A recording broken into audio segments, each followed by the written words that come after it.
Que la douceur de ta voix résonne en mon cœur. Et au milieu de tes voix, je viens comme un vainqueur, fidèle ami. Devant le trône de ta grandeur, je viens t'adorer, Jésus. Siéger dans l'amour du grand roi, avec des vieillards et tous les saints. Jeter ma couronne, mon diadème, devant ta face, te dire je t'aime, Jésus. Bonsoir ou bonjour, frères et sœurs dans le Seigneur. Seront l'heure à laquelle vous nous recevez en ce moment dans vos maisons. Et nous sommes très heureux encore de nous retrouver ce soir ou cet après-midi pour pouvoir parler de la part de Dieu. Et je sais que vous êtes confortablement assis sur vos fauteuils pour que ensemble nous puissions étudier la parole de Dieu. Vous savez, nous ne vivons que par la parole de Dieu et tout ce que nous voyons dans le monde a été créé par Dieu et par la parole. Alors, ce soir, le Seigneur permet que nous puissions partager cette parole. Mais avant que nous puissions partager la parole de Dieu, j'aimerais que nous puissions faire une petite prière, une courte prière, comme enfants de Dieu. Je crois qu'avant toute chose, nous devons donner honneur à notre Dieu. Nous devons rendre gloire à notre Dieu pour tout ce qu'il fait, parce que sans lui, nous ne pourrions même pas parler de sa part, ou bien on ne serait pas devant ces petits écrans pour parler de sa part. C'est pourquoi j'aimerais que vous fermiez vos yeux là où vous êtes et nous allons prier. Tendre Père Céleste, je te dis merci pour ta grâce et ton amour que tu manifestes envers nous et pour tout ce que tu es en train de faire dans la vie de tout un chacun. Merci parce que tu veux que nous puissions parler de ta part et tu veux que nous puissions, Seigneur, propager ta parole au travers le monde. Et nous te disons merci infiniment dans le nom de Jésus. Je suis en train de prier afin que quelqu'un qui est en train de me suivre en ces moments comprenne ta parole, saisisse la teneur de ce que nous allons dire ce soir au Dieu. Je prie afin que le Saint-Esprit seul, qui est le professeur par excellence, puisse convaincre le cœur dans le nom de Jésus. Seigneur notre Dieu, j'aimerais que le Saint-Esprit illumine les yeux de nos cœurs et ouvre notre entendement spirituel afin que nous saisissions et comprenions ce que toi, tu as prévu pour tout un chacun de nous ce soir, dans le nom de Jésus. Seigneur, laisse que nous soyons juste des instruments que tu vas utiliser puissamment ce soir pour transmettre cette parole. Dans le nom de Jésus, nous avons ainsi prié. Amen. Et comme je disais, je m'appelle le pasteur Olivier Mondeke, je suis à Glasgow, là où nous sommes en train d'œuvrer dans l'église La Rédemption. Nous sommes des assemblées de Dieu. Et nous appelons communément ici, localement, Pentecostal Church of Redemption. Et nous sommes là en train de travailler, œuvrer dans cette partie du monde. Alors, pour ce soir, le Seigneur veut que nous puissions partager quelque chose de très important. Peut-être vous n'avez pas, on vous a jamais dit ça, ou bien peut-être vous ne connaissez pas ça. Mais je pense que par la grâce de Dieu, au fur et à mesure nous sommes en train d'avancer, au fur et à mesure nous sommes en train d'étudier la parole de Dieu, nous comprendrons ce que le Seigneur veut que nous puissions faire.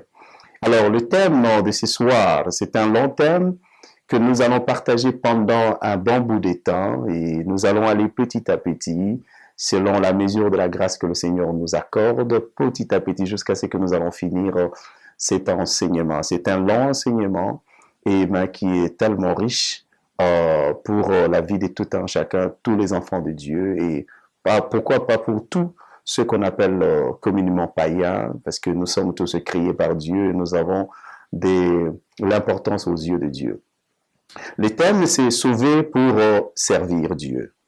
Hein, sauver pour servir Dieu. Je voudrais dire, vous êtes sauvés pour servir Dieu. Je suis sauvé pour servir Dieu. Donc, nous sommes tous sauvés pour servir Dieu. Alors, quand je dis que nous sommes sauvés pour servir Dieu, je crois que vous vous rappellerez, lorsque les enfants d'Israël, ils étaient en Égypte, ils ont passé 430 ans en Égypte, et sous la servitude, et lorsque Dieu a eu pitié des enfants d'Israël, et il est descendu par Moïse, il a envoyé Moïse pour que le peuple soient libérés, quittent l'Égypte et qu'ils aillent dans le désert pour les servir. Vous voyez, tout le peuple. Donc, il s'agit, parce que si c'était simplement Moïse qui devait aller dans le désert pour servir Dieu, ou Aaron, ou Josué pour aller servir Dieu, ça se comprendrait. Mais ici, Dieu dit, faut que Pharaon laisse mon peuple, qu'il aille dans le désert pour me servir, pour m'offrir des sacrifices. Donc, ça veut dire que nous sommes tous, nous qui sommes enfants de Dieu. Lorsque tu reçois Jésus-Christ comme Sauveur et Seigneur dans ta vie, tu es obligatoirement appelé à servir Dieu. Je ne suis pas en train de parler d'un ministère quelconque, parce que nous avons certains ministères, parce que ça, c'est pas notre enseignement d'aujourd'hui. Nous avons 5 ministères. Il y a le ministère apôtre, le ministère prophète, le ministère évangéliste, le ministère pasteur et docteur. Ça, ce sont des ministères. Je ne suis pas en train de parler de cela, mais je parle de quiconque qui est sauvé, qui a accepté Jésus-Christ comme Sauveur et Seigneur. Il est obligatoirement serviteur de Dieu. Il doit servir Dieu. Vous n'êtes pas sauvé pour rester dans votre maison, pour, pour rester, que je garde mon salut, donc j'apprivoise mon salut. Donc, ça ne sert à rien que vous vous dites que non, écoutez, je suis serviteur de Dieu, mais à la maison. Donc, je suis enfant de Dieu, je suis sauvé, je garde mon salut. Donc, il n'y aurait pas l'importance de Jésus-Christ de mourir sur la croix.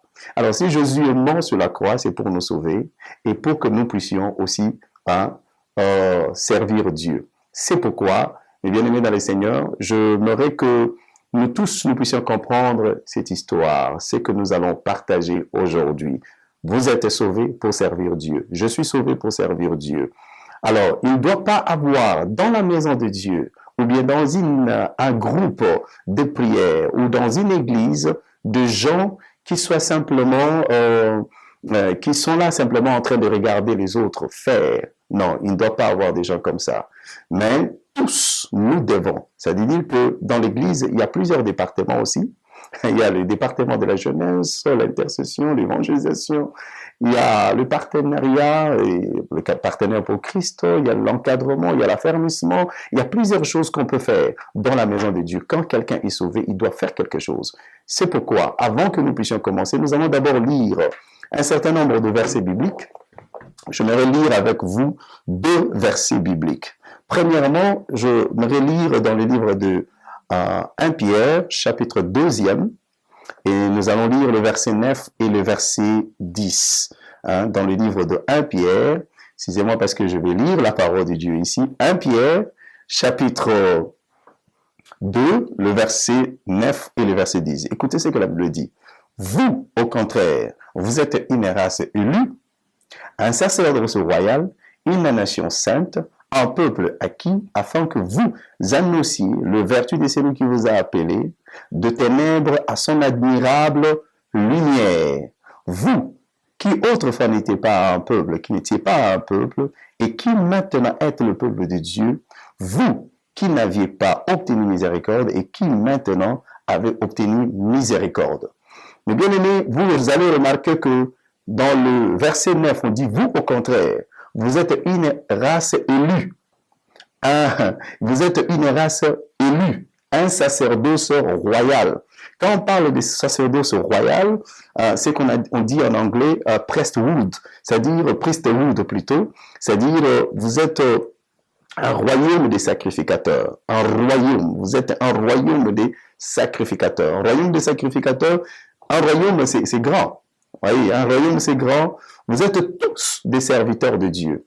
Et nous allons lire un deuxième verset dans le livre d'Exode, que nous allons tous découvrir, chapitre 19. Nous allons lire Exode, chapitre 19, tout à l'heure, et puis nous allons voir ce que la Bible nous dit là-bas, dans le livre d'Exode, chapitre 19.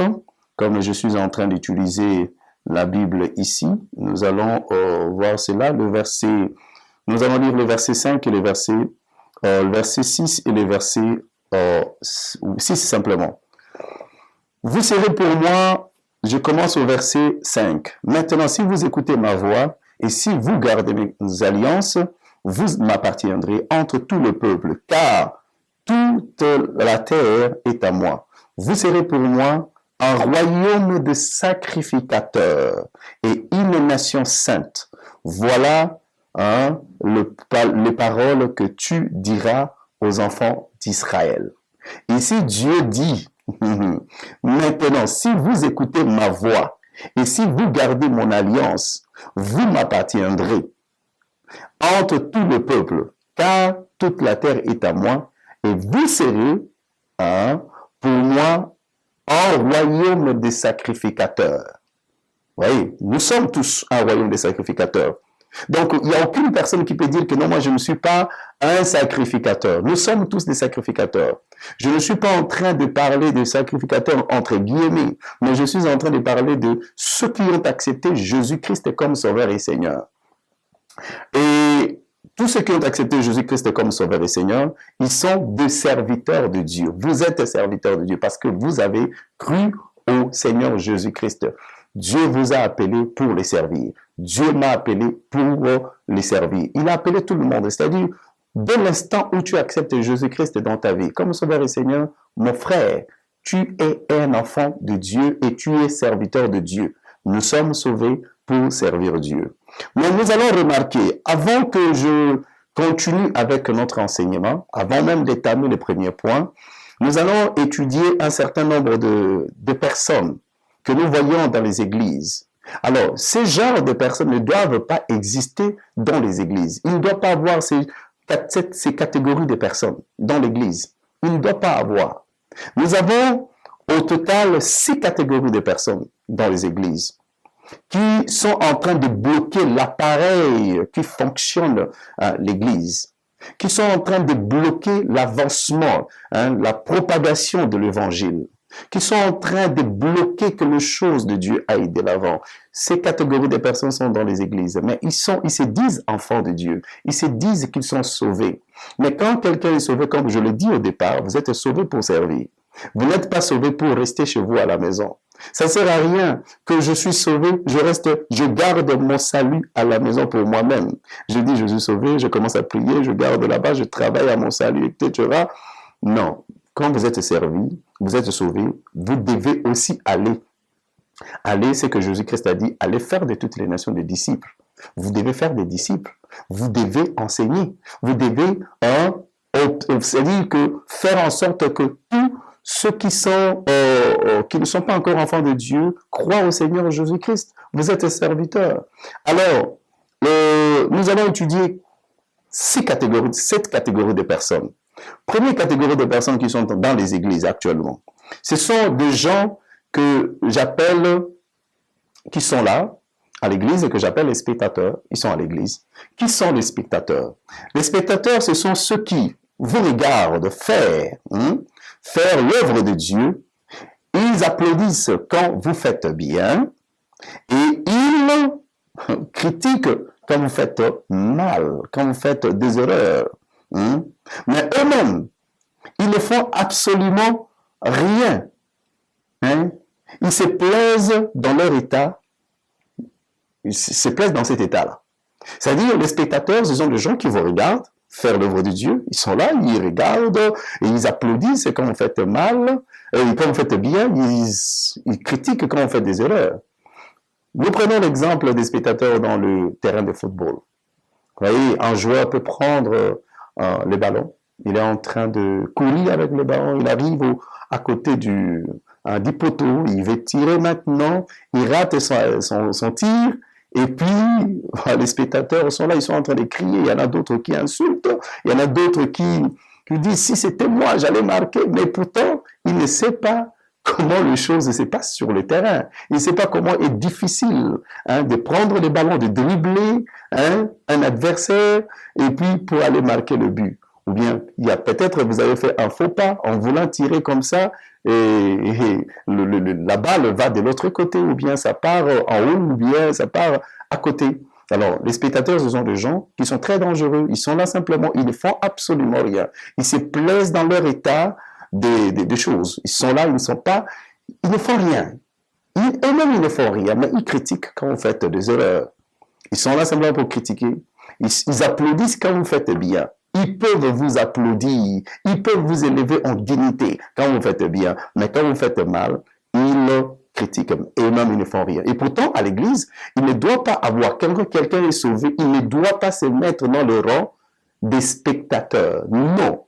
En tout cas, mes bien-aimés, quand tu es sauvé pour servir Dieu. Tu n'es pas sauvé pour être dans l'état ou bien dans les camps de ce que j'ai appelé ici les spectateurs. Il ne doit pas dans la maison de Dieu, ou bien dans la vie chrétienne, ou bien parmi les rachetés, les gens qui sont rachetés, que Jésus-Christ a rachetés par son